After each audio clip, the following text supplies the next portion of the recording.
অন্ধকার মানে মানুষের তৈরি করা নিয়ম কানুন। পরিবার, সমাজ, রাষ্ট্র চালাতে গিয়ে মানুষ যা বানিয়েছে আল্লাহর ভাষায় সব অন্ধকার। সব কি? আল্লাহর কাছে একটা মাত্র মত আর পথ, সেটা আলো, তার নাম ইসলাম। আপনি যদি আল্লাহর বন্ধু থাকতে চান, মানুষের তৈরি করা নিয়ম নীতি দিয়ে পরিবার, সমাজ, রাষ্ট্র চালানো বাদ দিয়ে আল্লাহর ইসলামের দিকে আসা লাগবে, তাহলে বন্ধু থাকা যাবে। এখন আপনি আল্লাহর বন্ধু আছেন কিনা নিজের সাথে মিলান, কি নাম ধরা লাগবে? জোর করার বিষয় না, জোর করে সব কাজ হয় না। আপনি আল্লাহর বন্ধু আছেন কিনা এই আয়াত তার প্রমাণ। এই আয়াতটা নিয়ে গবেষণা করেন তো বাংলাদেশে 96% মুসলমান শুধু আগা কাটা আছে। তাই আল্লাহর বন্ধু হিসাব করলে 100 জনের একজন। কথা বলুন। অধিকাংশ মানুষের সেন্স আছে ওইদিকে। ওয়াল্লাযীনা কাফারু আউলিয়াউহুমুত তাগুত, যারা কাফের এদের বন্ধু হচ্ছে তাগুত। ইখরিজুনাহুম মিনান নূরি ইলা যুলুমাত, এরা ইসলাম থেকে ডাক দিয়ে আলোর দিকে থেকে অন্ধকারের দিকে নিয়ে যাবে। আগেই বলেছে অন্ধকার মানুষের তৈরি করা নিয়ম কানুন। এর চাই তার নাম ধরে বলার কিছু নেই। এরপরেও যদি বলেন কে হুজুর আমি বুঝতে পারছি না, এদিকে আসেন, আপনাকে ঝড়ি কোদাল দিয়ে বোঝাচ্ছে। কোরআন দিয়েও যদি কেউ হেদায়েত না পায়, আল্লাহর কসম ওর কপালে হেদায়েত নেই, ও জাহান্নামে যাবে। এটা যদি আপনাকে হেদায়েত দিতে না পারে, মনে করবেন আপনি কি আল্লাহ জাহান্নামে দেওয়ার জন্যই বানিয়েছে। এর চাইতে আর কি দলিল প্রমাণ দেওয়া যায় বলেন? আমি সেই দিকে যাচ্ছি। আশা করি যারা শুনছেন, আজকে দুনিয়া যেহেতু থাকার জায়গা না, আপনি 100 বছর হোক 150 বছর হোক মারা যাবেন, মাস্ট বি। সোজা যখন হবেনি, এখন সোজা হন, কাজে লাগবে। ওই মরণের পরে যতই সোজা করে চকলেটের মতো লম্বা করে দেওয়া হয়, তখন কোনো কাজ নেই যদি এখন কেউ সোজা না হয়। এরপরেও যদি মানুষের তৈরি করা আইন কানুন নিয়ে রাজনীতি কেউ না ছাড়ে, আমি ফতোয়া দিয়ে যাচ্ছি ও মরণের পরে বিনা হিসাবে জাহান্নামে যাবে। ও যদি জান্নাতে যায়, কোরআন শরীফ মিথ্যা। এই কথা বলেন। বুখারী শরীফ লেখার আগে ইমাম বুখারী একটা কিতাব লিখেছেন, আল আদাবুল মুফরাদ। এর 6 নম্বর হাদিসের 3 নম্বর পয়েন্টে আছে যে মানুষগুলো পৃথিবীতে ইসলাম বাদ দিয়ে অন্য কোন নিয়ম নীতি দিয়ে জীবন চালিয়েছে, ও পরিবার হোক, সমাজ হোক, রাষ্ট্র হোক, ও মারা যাওয়ার পরে বিনা হিসাবে আল্লাহ জাহান্নামে দেবে, হিসাবও নেবে না। এই হাদিসটা একটু বাংলাদেশের সাথে মিলান, আমার সাথে আপনার সাথে মিলে যাবে অধিকাংশগুলোই। আমি আর নিচে নামলাম না। এরপরও যদি কেউ না বোঝেন, আমার কিছু করার নেই। আল্লাহর বন্ধু থাকবেন আর ওই কাজ করবেন, আল্লাহ বন্ধুত্ব হিসাবে রাখবে না, ডিলেট করে দেবে। আল্লাহ রাব্বুল আলামিন ঈমানদারকে ডাক দিয়ে এবার ঘোষণা দিচ্ছেন, ইত্তাকুল্লাহ, আমি আল্লাহকে ভয় করো। খুব শর্টে বলছি, খেয়াল করে শোনেন। ভয় করার কথা বললেন কাকে? এই শব্দটা নিয়ে আজ ভেজাল। সারা পৃথিবীতে আমি যতগুলো রাষ্ট্রের খবর জানি, প্রায় 228টা, সারা পৃথিবীতে অধিকাংশ রাষ্ট্রে এই তাকওয়া নিয়ে ভেজাল। আগে ভেজাল ছিল জিকির নিয়ে, ওটা এখন কেটে গেছে আস্তে আস্তে। এখন ভেজাল তাকওয়া নিয়ে। আমরা মনে করি তাকওয়াবান বুজুর্গ ওই লোকটা, দাড়ি বড় বড়, জুব্বা বড়, পাগড়ি বড়, হাতে তসবি আছে, দুনিয়ার কোনো খেয়াল নেই, এইটাই মনে হয় বুজুর্গ, নাকি বলেন? বুজুর্গ কে? এ কথা বলবে কে? কোরআন শরীফ বলা লাগবে যে এটা বুজুর্গ। বিশ্বনবীর মতো বুজুর্গ দুনিয়া আসবে? আর আমার কথা বোঝেন তো ভাই? দুনিয়াতে নবীর মতো বুজুর্গ কেউ আসবে? এসেছে? রাত বেশি হয়েছে, ঘুম লাগছে নাকি? আল্লাহর নবী কোন বুজুর্গ ছিলেন, আর ভারত, পাকিস্তান, বাংলাদেশে কোন বুজুর্গ তৈরি হচ্ছে, একটু কান লাগান। হুদায়বিয়া নিজের চোখে দেখে আসলাম। নবীজি সন্ধি করেছিলেন যে জায়গায়, আল্লাহর নবী 14 সাহাবী নিয়ে আসলেন হুদায়বিয়ায় হজ করার জন্য। এরা মক্কায় ঢুকতে দেবে না। ওসমানকে পাঠিয়েছে, ওসমানকে আটক করে বলেছে ওসমানকে হত্যা করা হয়েছে। এই কান লাগান, এখানে শিক্ষা বের হবে। এবার আল্লাহর নবী ডাক দিলেন, সাহাবীরা তোমরা কত আছো এখানে? বলে আমরা 1399 জন আছি এখনো। ওখানে এখন একটা বাবলা গাছের চারা আছে, পাশে একটা মসজিদ, কোরআনে কারিমে আল্লাহ জানিয়েছে তাহতা শাজারাতি ফাআলিমা মা ফি কুলুবিহিম ফানজালাস সাকিনাতা আলাইহিম ওয়া আসাবাহুম ফাতাহান করিবা। সূরা ফাতিহা 26 নাম্বার পারা 12 নাম্বার পৃষ্ঠা 9 নাম্বার লাইনের 18 নাম্বার আয়াতের শেষের অংশে এটা আছে। আল্লাহ বলেন ওই বাবলা গাছের নিচে নবী আপনার হাতে হাত দিয়ে যারা শপথ বাক্য পাঠ করেছে আমি আল্লাহ তাদের উপরে আমার কুদরতি হাতটা দিয়েছিলাম। শুধু সুবহানাল্লাহ পড়ার জন্য বলি না, এবার আমি শিক্ষা দিচ্ছি। হজ যারা করে এখানে দুইজনই হাজি। ইহরামের কাপড় পরার পরে শরীর চুলকানো জায়েজ নেই, মাথা চুলকানো জায়েজ নেই, কারণ একটা পশম যদি খুলে পড়ে দম দেওয়া লাগবে। কি বলেন? অথচ নবীজি নিজে সাহাবীদেরকে বললেন ইহরামের কাপড় যারা পরেছে খুলে ফেলো। উনি কি জানতেন না ইহরামের কাপড় খুললে আমার হজ মাঠে মারা যাবে? জানতেন না? কেন খোলালেন? খুলিয়েছেন এই জন্যে পরে হজ আমি করে নেব, দম দরকার হয় দিয়ে নেব। কিন্তু নিরপরাধ একটা মানুষকে বিনা অপরাধে ওরা ওসমানকে হত্যা করেছে। এটা আন্দাজে না, বিনা অপরাধে মারলো কেন? যেই নবী তায়েফে পাথর খেয়ে বরদোয়া করেনি, আর উহুদের ময়দানে দাঁত পড়ে গেছে বরদোয়া করেনি। হুদায়বিয়াতে আল্লাহর নবী সেই নবী সাহাবীদেরকে কাফনের কাপড় খুরিয়ে ফেলছেন, নিজে ইহরামের কাপড় পর্যন্ত খুলে সাহাবীদেরকে বললেন আমার হাতের উপরে হাত দাও, বায়াত গ্রহণ করো, শপথ বাক্য পাঠ করো, ওসমান হত্যার বদলা না নিয়ে মদিনায় ফিরে যাব না। শুধু আল্লাহু আকবার না, এখানে শিক্ষা কি বলেন? বিনা অপরাধে বিনা কারণে কোন মানুষকে কেউ যদি হত্যা করে রায় দেয়, নবীজির অস্ত্র শস্ত্র ছিল না, তারপরেও তিনি শপথ করছেন 1399 জন মানুষ নিয়ে হত্যার প্রতিশোধ না নিয়ে দেশে যাব না। এই হুদায়বিয়া বাংলাদেশে আছে? আছে। সিটারি করার জায়গা পাও না। কত মানুষ গুম হয়ে যাচ্ছে, খুন হয়ে যাচ্ছে, কত মানুষের রায় হয়ে যাচ্ছে, আর আমরা বলছি যে যা করছে করুক গা, লা ইলাহা ইল্লাল্লাহ। এর নাম হুদায়বিয়া না। নিজের চোখে যেটা দেখেছি ওই হুদায়বিয়া শোনালাম। আল্লাহ রাব্বুল আলামিন সঙ্গে সঙ্গে আয়াত নাযিল করে জানিয়ে দিলেন লাকাদ রাদিয়াল্লাহু আনিল মুমিনিনা ইদ ইউবাইউনাকা তাহাতাশ শাজারাতি। এই তাহাতাশ শাজারা গাছের নিচে, এটা মানে বাবলা গাছ। দুইটা গাছের নাম তাফসিরে আছে, খেজুর গাছ অথবা বাবলা গাছ। ওখানে বাবলা গাছের চারাটা এখনো আছে। এই গাছের নিচে আপনার হাতে হাত দিয়ে যারা বায়াত নিচ্ছে আমি আল্লাহ তাদের উপরে খুশি হয়ে গেছি। আল্লাহ কখন খুশি হয় আপনি টের পাচ্ছেন না? বিনা অপরাধে কাউকে অত্যাচার করা হবে, জুলুম নির্যাতন করা হবে, আর আপনি বসে বসে আঙ্গুল চুষবেন, কিয়ামত হয়ে যাবে, আপনার উপরে আল্লাহ রাজি খুশি হবে না। আর রাজি হয় আল্লাহ ওই জায়গায় যখন অন্যায়ের বিরুদ্ধে মানুষ সোচ্চার হয়। কথা বলেন।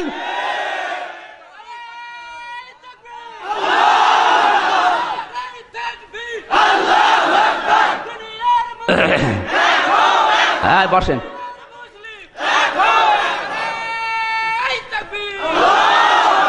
আমার যতটুকু জ্ঞান আছে, এই হুদায়বিয়া যদি বাংলাদেশে আসতো, শুধু ইতিহাসই পড়ি আমরা, এখান থেকে যদি এই শিক্ষাটা নিতে পারতাম, বাংলাদেশে একটা মানুষ আজ গুম হতো না, হারিয়ে যেত না। এই কথা বলছেন না কেন?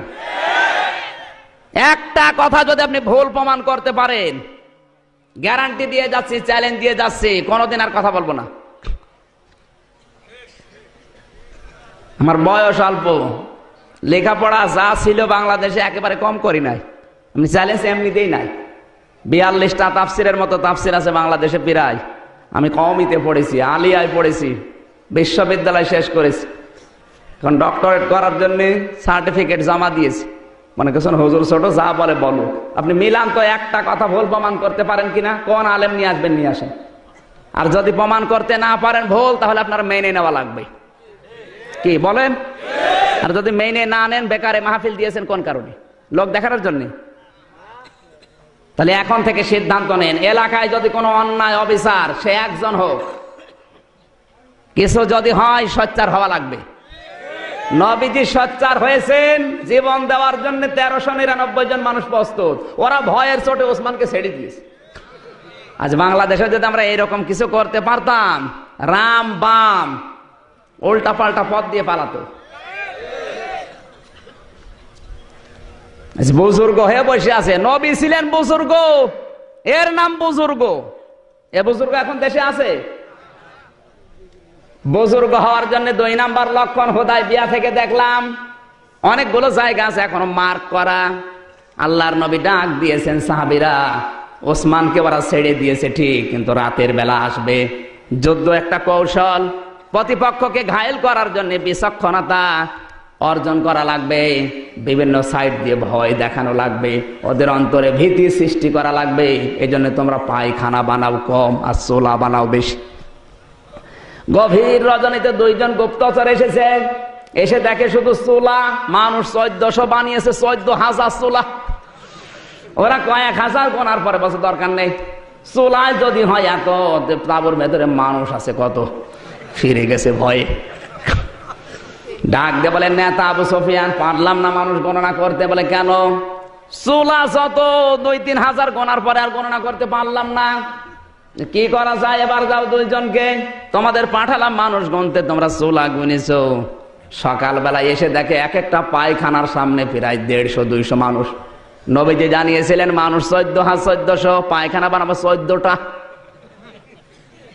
ওরা এসে পায়খানার লাইন গুনতেছে, 2-3 লাইন গোনার পরে বছর দরকার নেই। পায়খানায় যদি এই মানুষের লাইন হয় তো তাবুর ভেতরে কত, ভয়ে চটে গেছে, দৌড় দিয়ে চলে। আল্লাহর নবী কথাটা বললাম কেন? এই কান লাগান। নবীজির বিচক্ষণতা ছিল, নবী বুদ্ধিমান ছিলেন, আল্লাহর নবী দূরদর্শিতা ছিল, আল্লাহর নবী সমরবিদ ছিলেন। প্রতিপক্ষকে ঘায়েল করার জন্য বিভিন্ন কৌশল অবলম্বন করা লাগবে। আজ পৃথিবীর সব জায়গা রাম আর বামদের হাতে। এদেরকে ঘায়েল করার জন্য, এদেরকে দুর্বল করার জন্য কিছু আমাদের হাতে নেই। এই যে স্যাটেলাইট গুলো একটা আমাদের হাতে আছে, ওরা যেটা নিয়ে আমাদের চরিত্রগুলো ধ্বংস করে ফেলছে। আজ ফেসবুক যারা ব্যবহার করে, ইন্টারনেট যারা ব্যবহার করে, ইউটিউব, টিউবম্যাট, ভারত থেকে আসা ওই পিন আপ করা পত্রিকাগুলো, ভারতের 36টা চ্যানেল সহ সব কিছু ওদের হাতে। আর আমরা বলছি সব হারাম, আমরা আছি লা ইলাহা ইল্লাল্লাহ নিয়ে। আপনি যদি এই লা ইলাহা ইল্লাল্লাহটা প্রতিষ্ঠা করতে চান, প্রচার মাধ্যমগুলো দরকার আছে না নেই? আল্লাহর নবী যেদিন নবুয়ত পেয়েছিলেন, সাফা পাহাড় তো নিজের চোখে দেখলাম, বিশ্ব নবী ওই পাহাড়ে উঠে লাল কাপড় উড়িয়ে দিলেন। তার মানে ওই সময়ের প্রযুক্তি, ওই সময়ের স্যাটেলাইট ছিল লাল কাপড়। কেউ বিপদে পড়লে লাল কাপড় উড়িয়ে দিত। মানুষ মনে করতো লোকটা বিপদে পড়েছে, সবাই আসতো। আল্লাহর নবী যদি ওই সময়ের প্রযুক্তি ব্যবহার করে কালেমার দাওয়াত দিতে পারে, আজও বাংলাদেশে পত্রিকার মাধ্যমে, ইউটিউবের মাধ্যমে, স্যাটেলাইটের মাধ্যমে, প্রযুক্তির মাধ্যমে কোরআনের দাওয়াত প্রচার করা ফরজ। আর উনি হারাম হারাম হারাম করতে করতে নিচেও হারাম হয়ে গেছে। কাবা শরীফের ইমাম আব্দুর রহমান সোদাইসির চাইতে কি আপনি বড় হুজুর? না না, কয়জন বললেন? বাকিগুলো তো খোঁজ খবর রাখেন না। তাই কাবার ইমাম শুধু ইমাম না, মক্কার উম্মুল কোরা বিশ্ববিদ্যালয়ের অধ্যাপক, মক্কার প্রশাসনের তিনি প্রধান বিচারপতির দায়িত্ব পালন করছেন। তার রায় অনুযায়ী মানুষের জীবন মরণের ফায়সালা হয়। তিনি রায় দেন বিচারপতি হিসাবে। তিনি শুধু ইমাম না, আজ 30 বছর কাবার ইমামতি করছে, আজ পর্যন্ত একটা লোকমা দিতে পারে না। তার পেছনে নামাজ পড়লে মনে হয় কোরআন শরীফ এখনই নাজিল হচ্ছে। আমি 8 বার পেয়েছিলাম তাকে। এইবার চেহারা দেখলে মনে হয় নূর ঝরছে। সেই লোকটা যখন বক্তব্য দেয় সেমিনারে, সিম্পোজিয়ামে, কাবা শরীফে যখন খুতবা দেয়, এই যে হজের খুতবা দিল এবার, ওটা ইউটিউবে, টিউবম্যাটে, ফেসবুকে, ইন্টারনেটে, সারা বিশ্বে 1 সেকেন্ডে ছড়িয়ে গেছে। উনি কি জানতেন না যে আমার চেহারা যদি ইন্টারনেটে দিয়ে দেয়, পৃথিবীর মানুষ দেখলে আমার গোনা হবে? জানতেন না? এই কথা বলেন না কেন? কোন কারণে ছড়িয়ে দিলেন বলেন? তার নিয়ত তো খারাপ। তার চাইতে আপনার বুজুর্গি বড় বেশি হয়ে গেছে। মন অত সংকীর্ণ কেন আপনার? ইসলাম প্রচার করার জন্য একটা মাধ্যম আমাদের হাতে নেই। মানে বুজুর্গ হয়ে বসে আছে। নবী ছিলেন বুজুর্গ, নবীর কৌশল ছিল। হযরত ওমর ছিলেন প্রধান বিচারপতি। আজ বাংলাদেশের 96% মুসলমান, বিচারপতি একজন হিন্দু। হ্যাঁ বলেন। সব দোষ তো মনে হয় এসকে সিনহার। ঠিক, দোষ আমাদের। একটা যোগ্যতা নেই আমাদের। আজ এসকে সিনহা ঢাকা বিশ্ববিদ্যালয়ের ছাত্র, আর উনি তো বারান্দায় যেতে পারবেন না। উনি ছেলেকে হুজুর বানিয়ে খেজুর বানিয়ে বসে আছে। কে বলেছে আপনার ছেলেকে হুজুর বানানো লাগবে? ওরা ইসলাম ধ্বংস করার জন্য যা ব্যবহার করছে,